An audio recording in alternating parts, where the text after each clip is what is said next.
Eh, bueno, yo creo que parte de lo que estamos viendo en la situación del país son los efectos de aquella medida del CLOVAC que privó de ingresos a muchas de las agencias de gobierno y los efectos del plan de ajuste de la deuda, al cual le votamos en contra.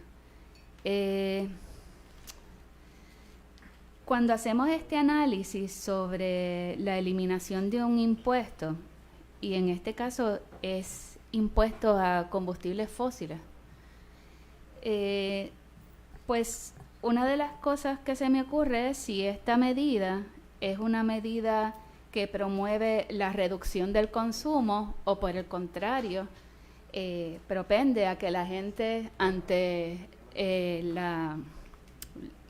menor costo pues entonces consuma más. Y se supone que aquí todas las medidas se analicen a la luz de la ley para atender el cambio climático. Y eso sería uno de los asuntos que yo entiendo que debería hacerse ese análisis sobre estas propuestas. Sin duda es importante que se reduzcan los impuestos, sobre todo los impuestos que son regresivos, que le aplican de manera igual tanto a la gente con más recursos como a la gente con menos recursos y tiene un impacto distinto.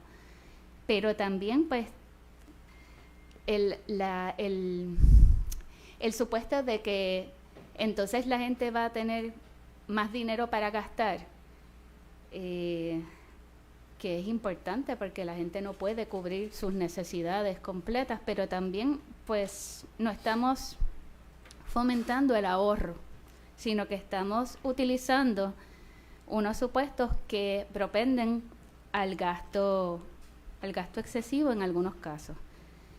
Mi preocupación es que hace tiempo que las agencias han perdido fondos propios y eso impacta la calidad de los servicios y la operación de agencias importantes, y aquí han testificado, recuerdo, por ejemplo, la oficina del comisionado de seguros, con el pasado comisionado de apellido Mier.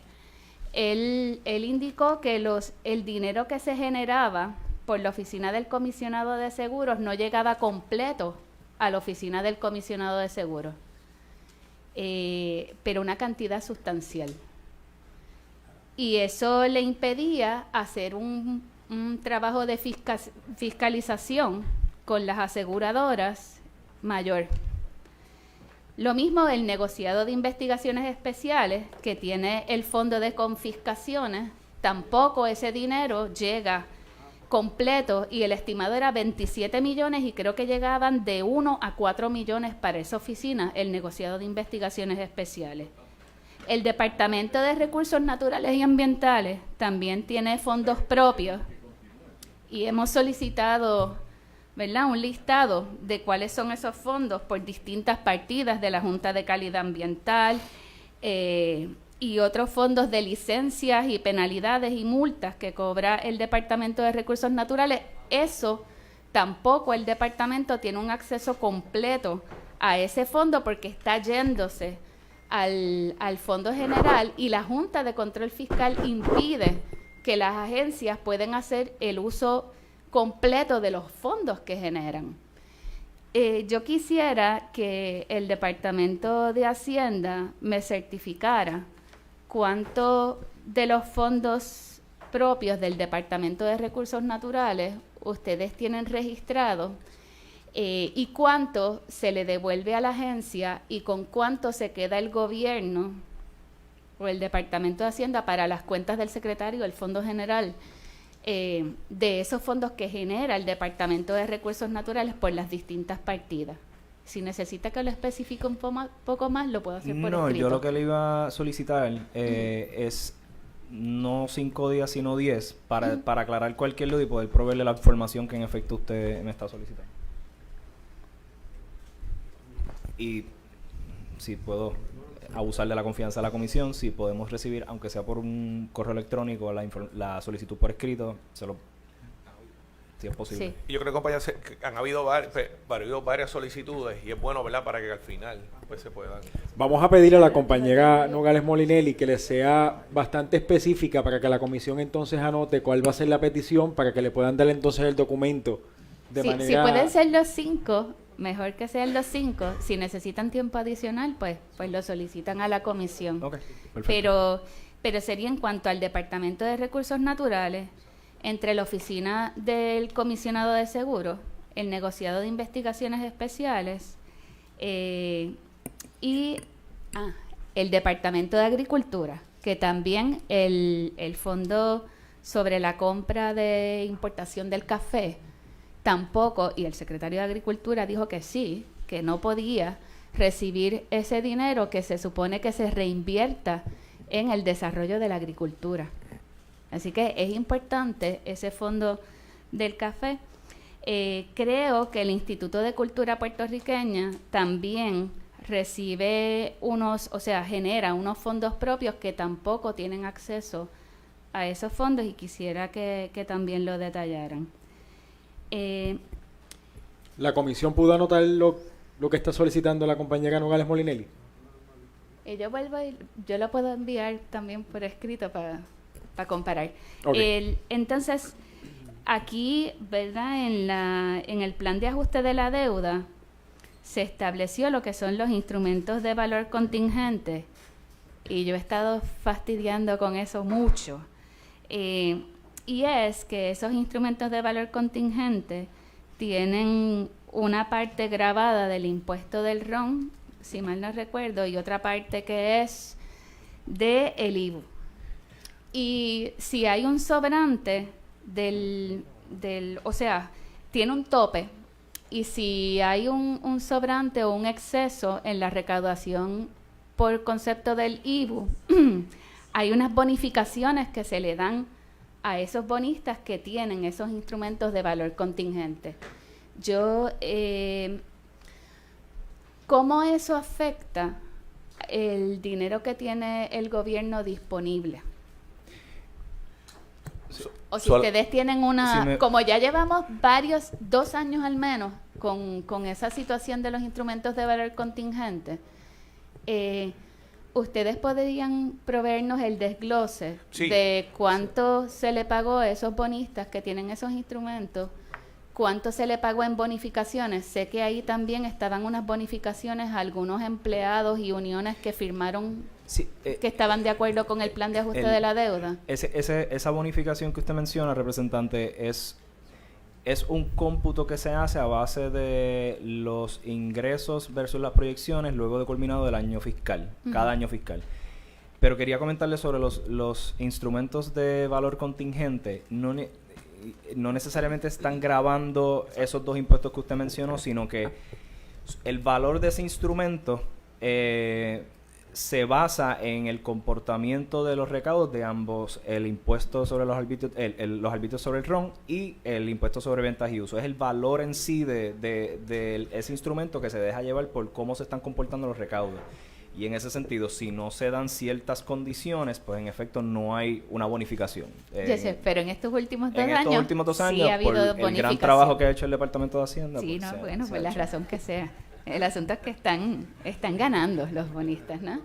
Y querríamos que nos provea esa información específicamente de los instrumentos de valor contingente, cómo se han comportado el valor. Seguro. Y qué parte va para esos bonistas o tenedores de los instrumentos y qué parte le ha quedado al gobierno. Y si esa parte que le queda al gobierno, ustedes lo utilizan en el cómputo del exceso de recaudo, o cómo ustedes analizan ese sobrante del IVU y del RON, luego de los instrumentos de valor contingente. Lo de IVU y el RON, dentro del contexto de esos instrumentos financieros, las bonificaciones que mencionó a ciertos empleados públicos, eso es otro elemento que se considera dentro del sobrante que pudo haber tenido lugar luego de culminando el año fiscal. Es un ejercicio como compuesto, si lo puedo llamar de alguna manera. Sí, pues querría que usted provea a través de si la presidencia lo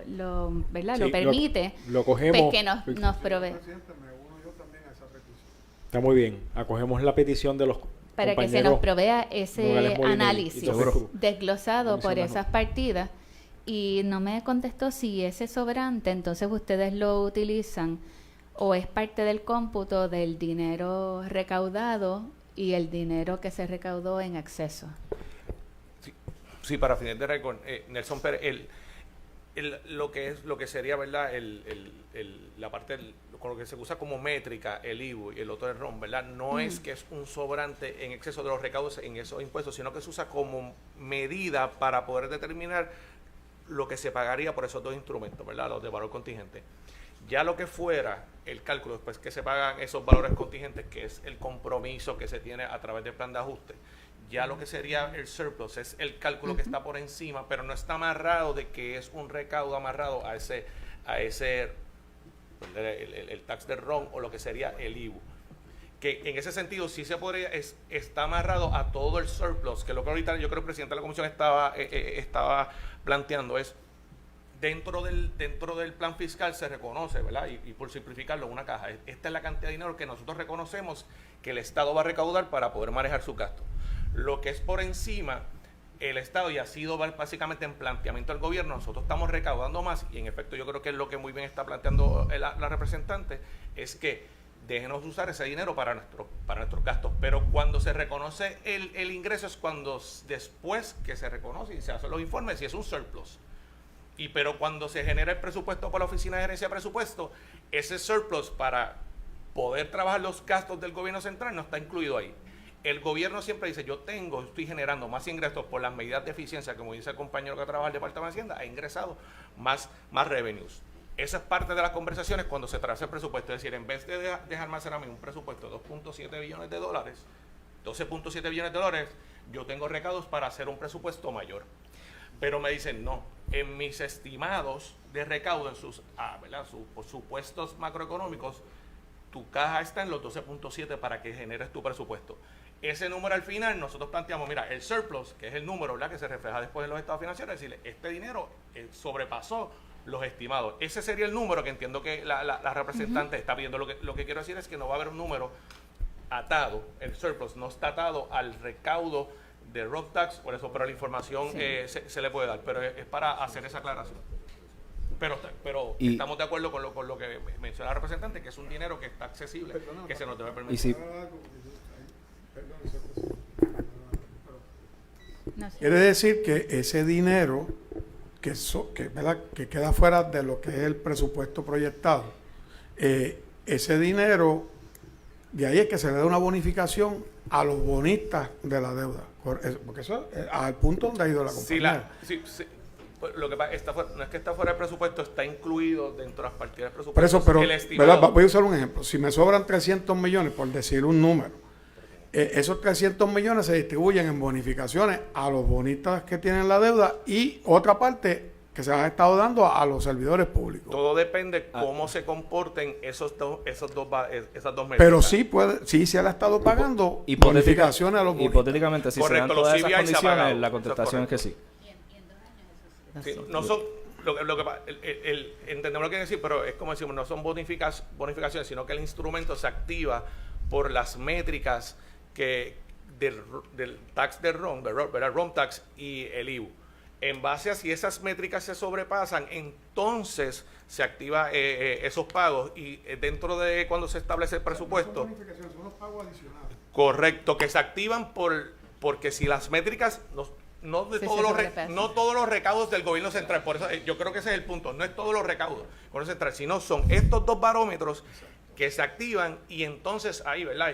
Hay un calculating agent que hace el ejercicio en base a eso y determina cuánto se pagaría. Hay presupuestado una cantidad estimada dentro del presupuesto y si esa cantidad es menor o mayor o lo que fuera, pues entonces se hacen los ajustes, pero no está atado a todos los recaudos del gobierno de Puerto Rico.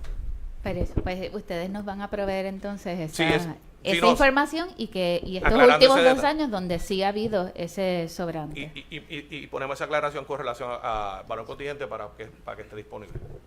Y entonces le iba a preguntar al secretario, a la persona que está en representación del secretario de Hacienda, si había hablado sobre los creadores de contenido, ¿cuántos de esos creadores de contenido son de las leyes 2022 o de la ley 22 específicamente, ahora dentro de la ley 60? Yo Si nos puede prever presumo que hay creadores de contenido que en efecto pudieran tener algún tipo de decreto, de de decreto, exención, sí. Pero no tengo el dato a la mano. Pero Pues con si mucho lo gusto puede proveer a se los través proveemos. de la comisión. Acogemos la petición de la compañera Nogales Molinelli sobre la petición de los creadores de contenido para que entonces Que tienen decreto. que tienen decreto. El compañero es su secretario del departamento. Correcto. Sí. No me gusta decirlo muy alto, pero pero sí. Eso serían todas mis preguntas.